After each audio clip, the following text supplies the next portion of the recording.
As the website indicates, Semantic Scholar is a free AI-powered research tool that is most useful for scientific topics.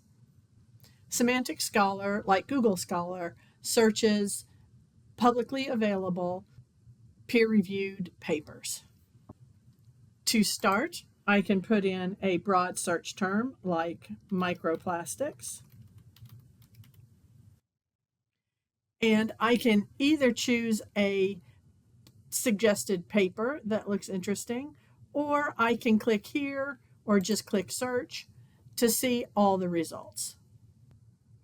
Like in most library databases, I can sort by relevance, or I can search by impact, for example. I can also limit my search by date to, say, the last 5 years. And I can limit my results to a particular field of study, say, for example, environmental science. Once I find an article that seems interesting, like, for example, this one, I can click on it. And like in any database, I can read the entire abstract. I can download a PDF of the article. I can see the figures and tables in the article pulled out. And like in many library databases, I can see the articles that have cited this article. I can see the references or the bibliography in this article. And I can also see papers that the algorithm thinks are related to this article.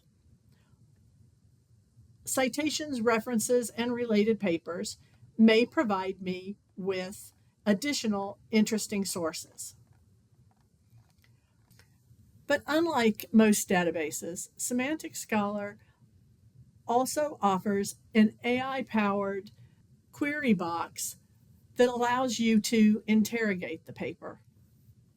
For example, if when reading the abstract, I see the term plasticine, and I don't know what that means, I can ask, what is the plasticine? And submit my question. And the AI provides me with 2 different versions of the answer to that question based on its reading of the article. If I want to ask another question, I can click restart, or I can just X out to get back to here.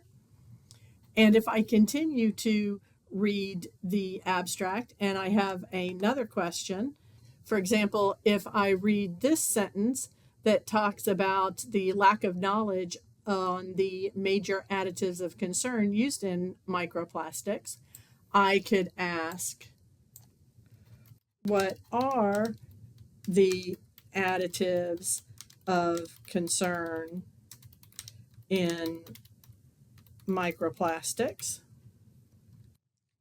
And again, the AI will read the article and provide me with summary answers. The ability to interrogate the article based on questions that arise when you read the abstract can help you more quickly determine if this article will actually be useful and allow you to focus more quickly on relevant research.